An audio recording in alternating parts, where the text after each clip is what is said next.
On today's episode of Locked On Avalanche, you can see two new people are hosting this show today. Clearly, what we will be discussing today, the leftovers, the morning leftovers for the Avalanche and the Sabres.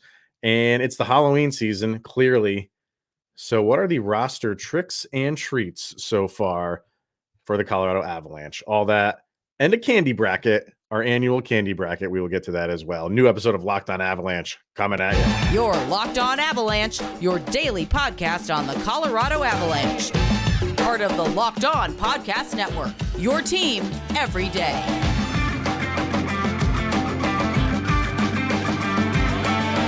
All right, everybody. Welcome to the Locked On Avalanche podcast. We are part of the Locked On Podcast Network, your team every day. I am your new host, Coach Beard from the hit television show Ted Lasso. With me today, it's an honor, sir. I had no idea the one and only Batman is a fan of the Colorado Avalanche. It's a pleasure to have you here, sir. Thank you for joining us today.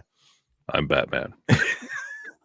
All I ask is don't do the Christian Bale voice all episode long. Great movies, could not get over the voice with that one. So I'm going to do Arnold Schwarzenegger ice puns the entire episode. Get ready.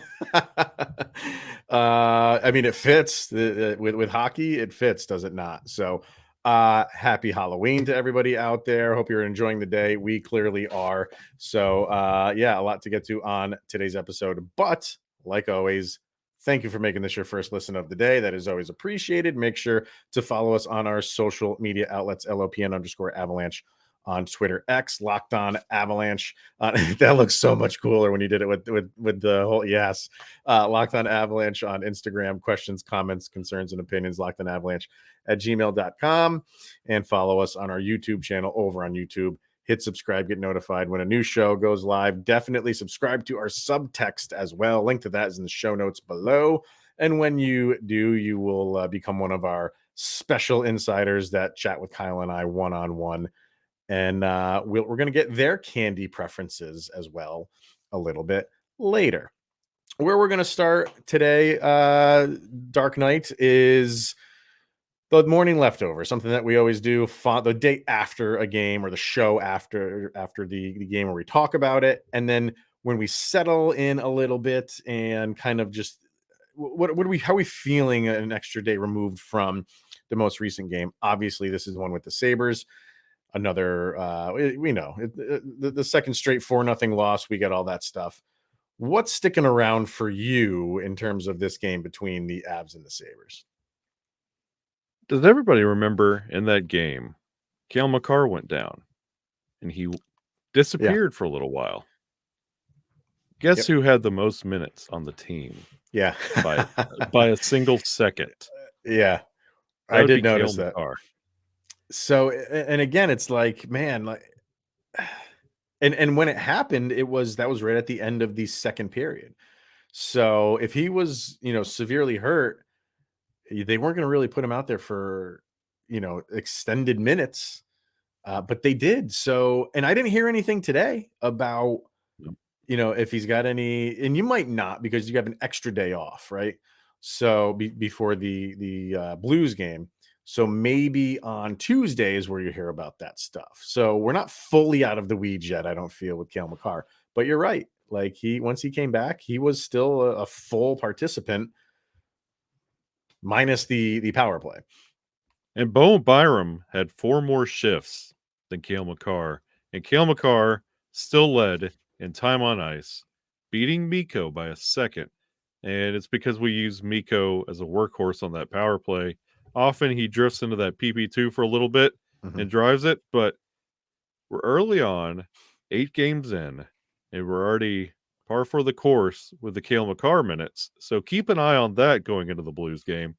And we talk about it all the time when the Avalanche get down, they cut off that fourth line. That hasn't been done. They were logging the minutes. We're still utilizing 4 lines. So if you want some positive going into this Blues game, we're still using all 4 lines, and we haven't lost faith in the fourth line. And like you mentioned in yesterday's episode, why would you? That's probably one of the stronger looking lines. So it's a bright spot. There's a little optimism. Yeah, it's definitely a bright spot right now is the fourth line. And while all the other lines are, the ebbs and flows, the fourth line just seems to be kind of cruising along, doing their thing. And you love that. That's what you wanted it for an Avalanche team, is to have that depth. Now everybody else just has to, catch up to the consistency that you're kind of getting from that fourth line. The hit, you mentioned the hit. Clearly that's which that's what everybody is still talking about and still on everybody's mind. I think I've come to at least like peace with the hit. I never really thought that it was malicious, but I thought it wasn't intended to send him into the boards as hard as he did. And I think what Poso, how he went about that was just wrong. I still feel that way. I still feel that he should have approached that in a different manner, knowing you put any kind of weight on him in the direction that Mikhail Makar is going, he's gonna go down and he's gonna crash into the boards. I've kind of just stepped back from that a little bit and kind of still feel like at least a penalty should have been called. And I think if we can't agree on that, then we're just in totally completely different camps when it came to that specific play.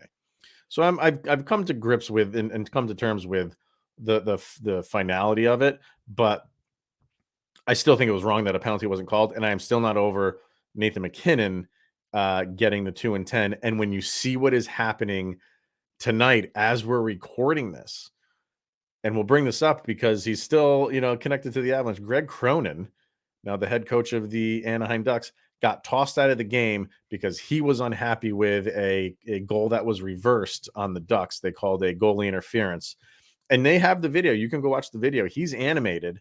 And yeah, he's yelling at the refs, but he wants an explanation. You don't see a ref go over to him and give him an explanation. And you don't need to be a master lip reader to see the language he was using.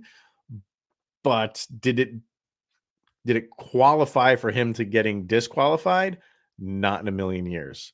And if that's the road we're going down with the NHL, Kyle, I put it up on Twitter, like, we're going to become Major League Baseball, where you can't say a thing to the referees, in their case, the umpires, or they toss you. Is that really, like, I don't want to, we shouldn't be like berating the refs over and over and over and over and over again. But if it's immediate after a play that you disagree with, you should be able to argue that.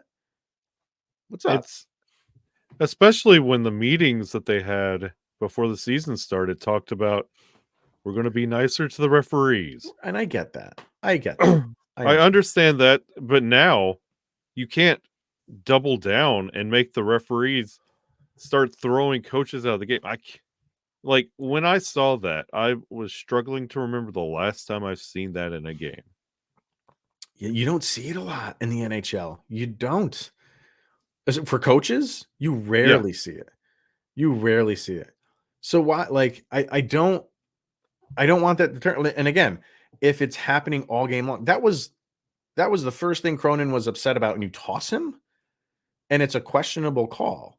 So, and for what Nathan MacKinnon did was, now you can't hear what Nathan MacKinnon is saying, but was he as animated as Cronin? Not in the least. And they didn't, toss MacKinnon, but you get the 10-minute, but come on, like, what you have to have a little bit of latitude here. I don't want the constant John Tortorella bickering. And once it gets to that, it's like, okay, I gave you a warning. And fine, if you want to have like a 2 strikes and you're out rule, then fine. But if we're going to become Major League Baseball, this is going to get ridiculous, if you ask me. And, that was one of the things we talked about in the offseason, was things to improve the league and having the referees be accountable for calls afterwards. Now, it clearly looks like we're going the opposite way. 100%. 100%. Yep. And I think this is going to get even louder once playoffs roll around. And I think it's going to be a storyline throughout the year. Well, I think you're seeing it now because they're setting the precedent. Yeah. It's like, this was the rule. Like, we sent the memo out, and now we're going to act on it. And they're hoping that by doing this stuff, it settles down and it stops. But you have to give the refs and players a little bit of latitude here to have questions for you. And if you're going to get yelled at because you missed a call, like Jared Bednar said in his press conference, have thicker skin. You got to have some thicker skin if you're a ref in any sport. And I don't like when you have coaches that just constantly badger referees. But if it's warranted and if you want clarification on a call and you're not getting it, I see no problem with what Cronin did. None. So the other thing I wanted to mention was, just quickly, with how the season's gone so far with the Avalanche, the 6 wins and now the back-to-back shutouts. Do you feel like this is just early season ebbs and flows, or do you feel like this could be the trend for the Avalanche for this season of streakiness? Like you bang out some nice wins and then you hit like a wall and you go back and forth. Like, what do you, because I'm just thinking of that, and I don't really have an answer for that right now because we don't know. I would tend to lean towards, I think they're going to right the ship and figure this out, and you'll have less of those back-to-back shutouts than you will, good games. But you never know. Last year, the trend was injuries. So is this year the trend streakiness? Yeah, I also am kind of concerned about that because it's exactly the same score. You walk away with no goals in both losses. If it's one of those that you look good for 6 games as a team and you look bad as a team for 2 games, I hope this is just a learning curve. And if we go through another stretch where the Avalanche are rattling off 3-4 wins in a row and then 2 more shutouts, then there's going to be major concern and it's going to be a wild year. Yeah. So again, it's early to kind of really know the answer to that, but maybe just something to watch, keep on the radar. All right, let's get to it. It is the Halloween season after all. And again, while it's still early, we still have some the roster tricks and maybe some roster treats early on in the Avalanche season. Let us talk about FanDuel, however, right now. And you can score early this NFL season with FanDuel, America's #1 sportsbook, because right now, new customers get a $150 bonus bet with any winning $5 money line bet. That is $150 in your account if your team wins on a $5 money line bet. So if you've been thinking about joining FanDuel, there's no better time to get in on the action. And just when you want to bet the Denver Broncos, they're off this week. So can't do that. I don't know. And then they come back and they play. I know they play the Bills. No, they play Monday night the following week, and then they play Sunday night. So 2 primetime games in a row for the Denver Broncos. So maybe that's a time to get in on FanDuel because the app is so easy to use. There's a wide range of betting options, including spreads, player props, over/under, and so much more. So visit FanDuel.com/lockedon and kick off the NFL season, which is well underway with FanDuel, the official partner of the NFL. Roster tricks and roster treats. We can do this 7-8 games into the season. Why not? So it was a big overhaul for the Avalanche, especially with those middle lines. And there's some good, maybe a few bad right now. So what do you want to start with? You want to start with the good or the bad? You want to start with the tricks or you want to start with the treats?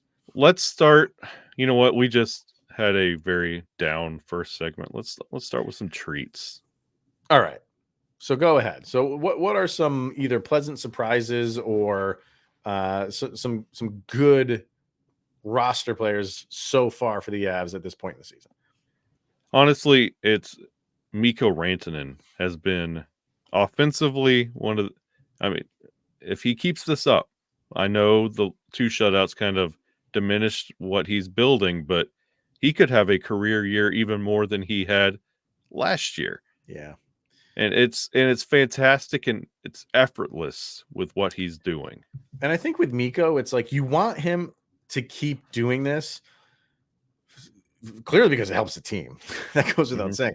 But you want him to keep doing this because you want him in some selfish way to be more of that household name and become synonymous with the superstars of the league.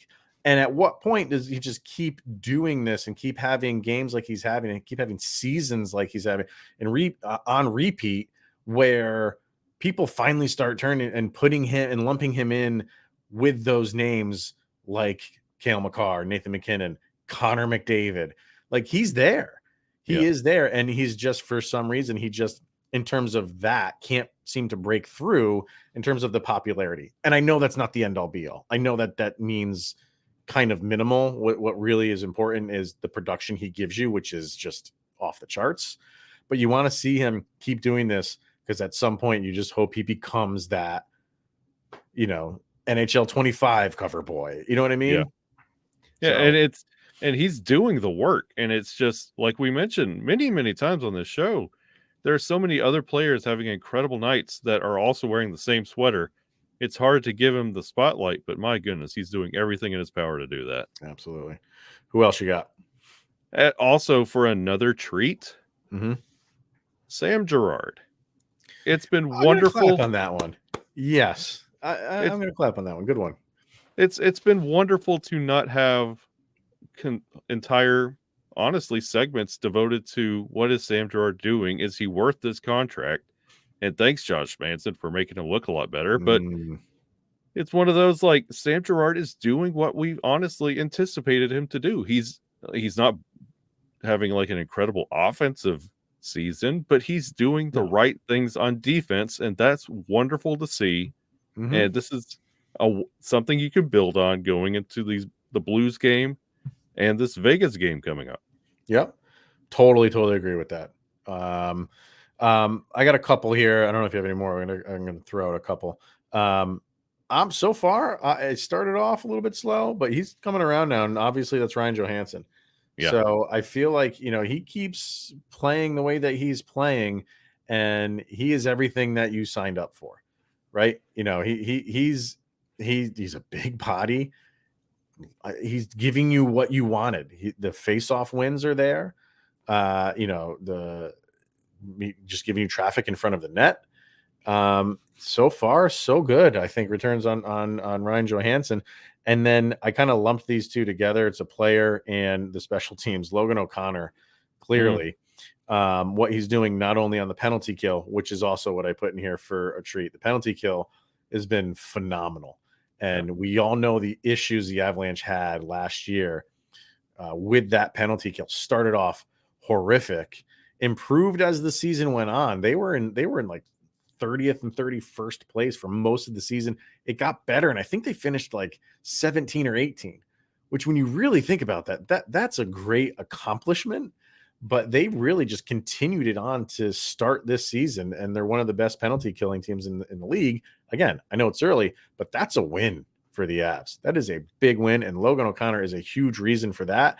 And his play, like we mentioned before, on the fourth line, he's been great. Yeah, LOC has absolutely been a treat. Not like turning the penalty kill into, honestly, almost like a power play, like a beneficial, like you're walking away with additional. Yeah. So, and his play on 5-on-5, he's everywhere. He's looking incredible. Let's flip the script and go to the tricks so far for this season. Things that have not gone so well for some Avs players. Who are you starting with? Artturi Lehkonen. Oh, come on. Really? Where you go? Hey, you know how many shots Artturi Lehkonen? You are hard. He's taking a lot of shots. And in that game against Buffalo? Oh, I don't know about the individual game. Yeah, okay. 0. Yeah. Overall, though, he's taken a lot. Like I think Money Puck put out unluckiest players so far this season. He was on that list. He wasn't top 10, but he was like 13 or 14 or something like that. But he had the 4-point game. He's just fine, man. Artturi Lehkonen is your Sam Girard for like everybody else. I anticipated this year being so. I said he was going to have a stellar year, like he was going to come out of the gate, and this was going to be a career year for Lehkonen. And you honestly, you could just for the sake of everything, I would lump both my tricks into this one, both Lehkonen and Nichushkin. I anticipated a little bit more coming out of the gate out of both of them. And I think the magnifying glasses on both of them after goose eggs on the scoreboard in these last two losses. But I would like to see a little bit more out of Lehkonen and Nichushkin. I mean, Lehkonen, he's got 2 goals, 4 assists. Nichushkin, 1 goal, 5 assists. So they're both at 6 points through 8 games. It's not terrible. So, I mean, point-wise, I mean, would you like to see them be like at a point per game? Sure. But I think Nichushkin's giving you more in all the extra stuff. You know, if you're not happy with where he is on the stat sheet point-wise, I mean, he's got the 1 goal. He's that body that where you feel like, okay, maybe you should have an extra goal or 2 at this stage in the game. But he's doing a lot off of the stat sheet, which is a lot of his game, right? So those 2 guys, I'm completely fine with right now. Completely fine with. And hey, you're being hard. You're being hard on them. Okay. Hard but fair. Okay. That's Gotham City justice, baby. For me, and this was a guy that I had questions about, and I think a lot of people had questions about coming in. That's Jonathan Drouin.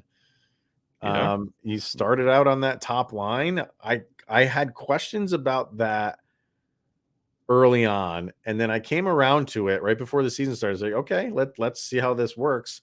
And clearly it hasn't, because he's been on the third line for a while now, and not really like he's getting opportunities, and he hasn't been able to bury any of them.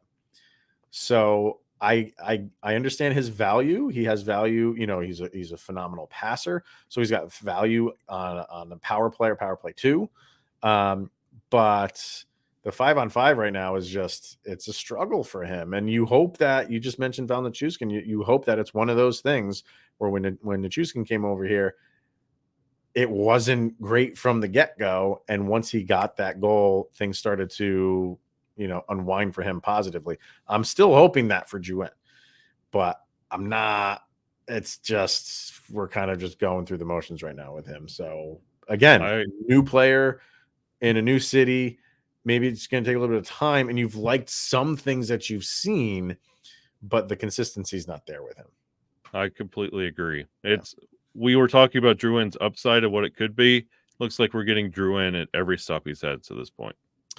And the other one that I'll bring up is really that third defensive pairing, with Josh Manson and Jack Johnson.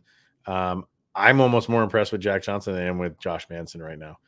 Manson is struggling. Like, he's okay defensively, but offensively, which is not his game, but he just looks so uncomfortable carrying the puck or having the puck on his stick. The turnovers from him have been glaring.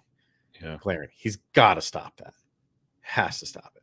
He hasn't been the same since the injury, and I just can't wait for him to get back to normal. So we'll see where it goes. And real quickly, I also put the number 4 on there. Not against Bo Byram. I think Bo Byram's turning it around.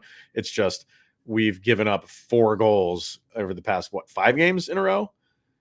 I think it's been the last 5. You've won 3 of those, but you obviously lost the last 2. So I don't like the number 4 right now.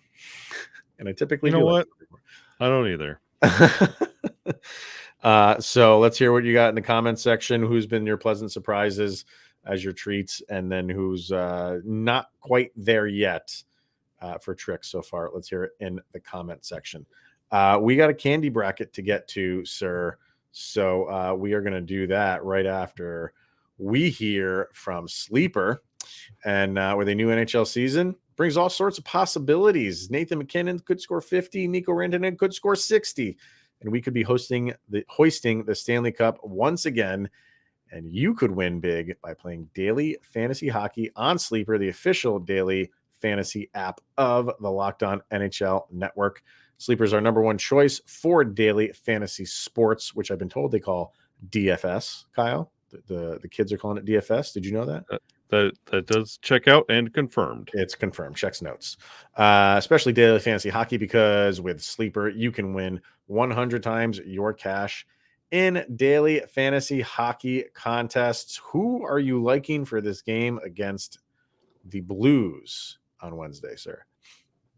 Miles Wood, have yourself a game. Miles Wood. Okay. You think that just because it's like a grind out game, division game, you're liking one of those grind them out players? Yeah, because the Blues are used to that top line. They're familiar with the second line. Miles Wood is brand new. Let's go. All right. So all you have to do is pick whether studs like Nathan McKinnon or Cale Makar will record more or less. Then there's sleeper projections for things like goals, assists, saves, plus minus, and more in any given game. So use the promo code Locked On NHL, and you'll get up to a $100 match on your first deposit. Terms and conditions apply. That code is Locked On NHL. See sleeper terms of use for details and locational availability. I nailed it again, sir. I'm amazing. I know. I'm so proud of you. It's vocabulary. It's the English language. All right, let's get into. We do this every year. We find a candy bracket, and we kind of throw out what's the best. So if you're watching over on YouTube, you can see it right in front of you. If you're not watching on YouTube, we'll go through these one at a time. It seems like they divided these up. Left side is chocolate, and the right side is more of your sweets. Yep. So, and I know there's always a line drawn there. People are either chocolate fans or sweets fan. I'm more of the chocolate guy. What I don't know. It depends. It depends. No, I know that. I mean, there's some of the sweet stuff that I like, but I usually lean towards chocolate. So let's dive into this here. Right off the top, tough one. Reese's Peanut Butter Cups and Reese's Pieces. What do you got there? That'd be the cups. Cups are great. I'm said it before. Every dayer should know. Peanut butter fanatic over here, Coach Beard. But man, you can't go wrong here. But I'm gonna go Pieces here. I'm gonna go. Interesting. Pieces. Like they're not on here, but I would do M&M minis over Reese's Pieces. Oh, okay. All right. There is one on here which probably would have won it for me, and I think the same for you too. I don't know if we have the same one, but we'll talk about I think we do. All right. We'll see. Three Musketeers and Twix. I'm definitely Twix there, without a doubt. Three Musketeers, dude. Really? Musketeers is such a letdown. There's nothing there. It's just air. You get about halfway through a Twix and you're like, oh yeah, this is what I committed to. Oh yeah, this was the greatest thing ever. I'm thankful there's a second one in that bag, is what I think when I eat a Twix. Oh. Yeah. Kit Kats and Butterfinger, easy Kit Kat. Wow, opposite both times. This is a Butterfinger. Really? Okay. I love my Butterfinger, man. All right. Milky Way and M&M's. I'm going M&M's with these. Yeah, M&M. Well, you want to finish out the bracket? We'll just go all the way down. Yeah. All right. So second round, I got it was Reese's Pieces and Twix. That's tough. But I'm gonna go Twix on that. And I got Reese's Cups going against Three Musketeers. That's Reese's Cups. All right. And then I got Kit Kat and M&M. That's a tough one, but I'm going Kit Kat there. And I got Butterfinger M&M's, and that's Butterfinger. All right. So my final here to get into the final four is Reese's, right? Yeah, Reese's and Kit Kat. I'm going Kit Kat. I got Reese's versus M&M's, and it's going to be Reese's. Okay. So I got Kit Kat, you got Reese's. All right. We got Snickers and Baby Ruth. I'm going to tell you something, man. Like Snickers used to be like the no-brainer for me. Yeah. The no-brainer. And I don't know if it's just getting older, like your taste buds change things. I still love me a Snickers bar. But Baby Ruths are a little bit underrated to me. They are low-key incredible. And I'm going to go the upset here and go Baby Ruth. Yeah, Baby Ruth. Are you doing the same? I am. I love it. All right. We got Almond Joy and 100 grand. Another one that's underrated to me is the 100 grand. You got the caramel, you got the chocolate, you got the crispiness of the Rice Krispie. And I like Almond Joy, but I'm going 100 grand right here. As am I. We're 2 for 2 on this one. Beautiful. Milk Duds and Junior Mints, two good ones. When I was like in my teenage years and going to movies all the times with friends, Milk Duds were my go-to in the movie theater because they just lasted longer. You could get through a little bit more of the movie by going Milk Duds instead of just down in a candy bar. And I love Junior Mints, but it's a little bit nostalgia for me with Milk Duds, so I'm going Milk Duds. I would go Junior Mints because when I was a young kid, I had Milk Duds rip teeth out of my head when I was just like a tiny kid and never had them ever again. They scarred you for life. You got Every time I scarred by see the that dud. box, I just think about my 2 teeth getting pulled. So That's hilarious. Junior Mints. And you got 2 different types of Hershey bars: a regular milk chocolate Hershey bar or the cookies and cream Hershey bar. Get that white chocolate out of here. I don't want that stuff at all. Solid milk chocolate from Hershey's always wins. Cookies and cream all day. Oh, no way. Oh, Yes. God. Barf. All right. Baby Ruth and 100 grand. That's a tough one, but I am going to stick with 100 grand on that one. And I'm taking Baby Ruth on that one. Okay. I'm not against that. And then we got Milk Duds, and I have the chocolate Hershey bar, so I'm going to go Milk Duds there. And I got cookies and cream versus Junior Mints, and that's cookies and cream. Man, oh God, 2 rounds of cookies and cream. Good Lord. 100 grand and Milk Duds for me. I am going with the 100 grand. And I got cookies and cream going against Baby Ruth, and I'm going Baby Ruth. All right. Baby Ruth. If Baby Ruth got past 100 grand, it would have been to the final for me. So on the right side, we got the sweets. We got Sour Patch Kids and Warheads. Sour Patch Kids, easy for me. Easy. All right. Twizzlers and Hot Tamales. I'm just going to let you know right now, Twizzlers is going to my final. I'll tell you right now because those are great. So Twizzlers easy for over Hot Tamales. Yep. Nerds and Dots. That's Nerds all day, every day. Dots seems like a good idea, and then you eat it, and you're like, "What did I get myself into?" Because I'm gonna be fishing this out of my teeth for the rest of the day. What do you talk about eating it? You just do this with a box, and it's just one mass of dot. This is a good one. Skittles and Starbursts. Skittles. Yeah, I'm going Skittles just because Starburst is too much work. You got to open every single one individually. I'm just not there in my life right now. I don't have enough time for that. So Skittles. So you got Sour Patch Kids and Twizzlers. I already told you Twizzlers is winning that one for me. Yeah, same here. Nerds and Skittles. I'll go Skittles. I'm gonna go Nerds on that one. Ooh. Yep. So I got Twizzlers over Nerds in the final there. And I got Skittles over Twizzlers. Okay. And then the last bracket, Airheads and Laffy Taffy. What's the difference there? I don't is there a difference? I think Laffy Taffy is like smaller, but I think Airheads is like the longer. I don't know. I'm going to go Airheads. Yeah, Airheads is a cooler logo, so I'll go with that. Smarties and the Old Faithful candy corn. I can't do Smarties, man. It reminds me of chalk. I can't, and I just cannot eat Smarties, so it's candy corn for me. Candy corn. Blow Pops or Tootsie Pops. So it's basically, do you want Tootsie Roll in the center or bubble gum? I'll take the Tootsie Roll in the center. So I got. Give me the Blow Pop. All right, and then I love this one, the raisin. What's the? I can't even see the company name. Sunkist, is it? Sunkist. Yeah. The box of raisin. Sunmade. Yeah, the box of raisins, and then those watermelon candies that are wrapped in like the watermelon wrapper, which nobody knows where you buy those things. That's kind of a funny one. So I'll take the strawberry one. Why not? Yeah, you pointed to the wall and called your shot with the Twizzlers. That's what I'm doing with those watermelon things. You're going right to the end with those? Oh, to the end, baby.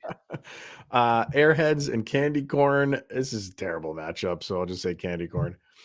Candy corn. And then I got the Tootsie Pop and the watermelon thing. Another terrible. This is a terrible bracket. Tootsie Pop. Why not? No, this is my watermelon things. So I got candy corn and the Tootsie Pop. I'll go candy corn in the final. And I got Meemaw's watermelon things that are always in the dish, and you have no idea where it came from. Yeah, they just appear.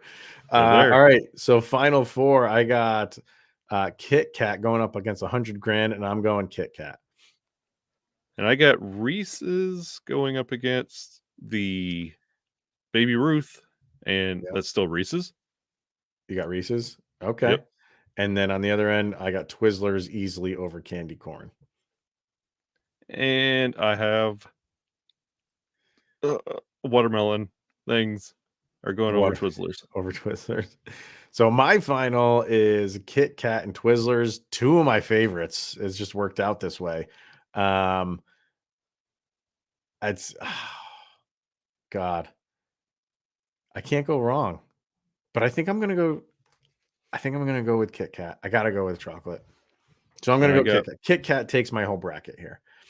And I got Reese's taking the whole bracket over the watermelon candy. You can't go wrong with the Reese's. And those new Reese's that they're coming out with, all like there was Reese's with like potato chip bites in it. They came out the Reese's with the Reese's Cocoa Puffs, the Reese's the peanut butter puffs inside. Like they're doing good things with Reese's this year. So but Chris, tell everybody who would have won if they were on this list. So my severely underrated, and you didn't tell me which one yours was, and I didn't tell you which one mine was. The Take 5 bar. Nope. It's Payday, phenomenal. Bro. Payday is great too. Payday is a good one. But the Take 5 bar, and somebody on Subtext said that. And I agree with them that the Take 5 is very, very underrated. Fantastic bar. Should be on more brackets like this because for me, it would win. Hands down. Absolutely love it. Same with the Payday bar. I mean, it's in the Goonies. Yeah. What more do you need? I don't know. Payday's is it? No, the Baby Ruth is in Goonies. Oh, the Baby Ruth. That's right. Baby Ruth is in Goonies. Yes. But the Payday is probably the best of all of them. It's a fantastic bar. A couple over on Subtext. We had Vargar says his go-to candy. He'll drop a top 4. The Score bar, the SKOR bar. I don't think I've had one of those in 30 years. He says Reese's, Twix, and Almond Joy, and he's going to be handing out Snickers and Starbursts for this year. Look out for Batman, Vargar. Yeah. Devin, let's go to his Kit Kat, and he's not handing out any this year because the kids in his neighborhood are all grown up. That's sad. That's got to be like, you've been giving out candy all year long and, for how many years? And now everybody's all grown up and nobody's doing trick or treating anymore in your neighborhood.